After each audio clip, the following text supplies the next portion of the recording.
Lehenengo esan dugu, haurreskola partzuergoa hezkuntza publikoaren barruan egon beharko litzatekeela uste dugula.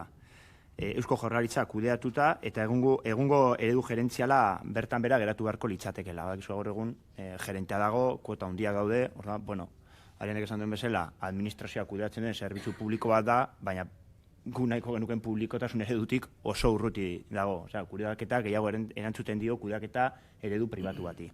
Dirua badagoela, nahi izan ezkero. Eta beraz, borondate politiko soila da, hezkuntza haurreskola partzuergoa edo etapa doakoa izateko. 0-3 etapak matrikulazio prozedura propioa izan behar duela. 0-3 etapako haurreskola zehatz batetan matrikulatuta egon den umeak, ibilbidea bermatuta izan beharko luke, dagokion, inguruko eskola publiko batetan.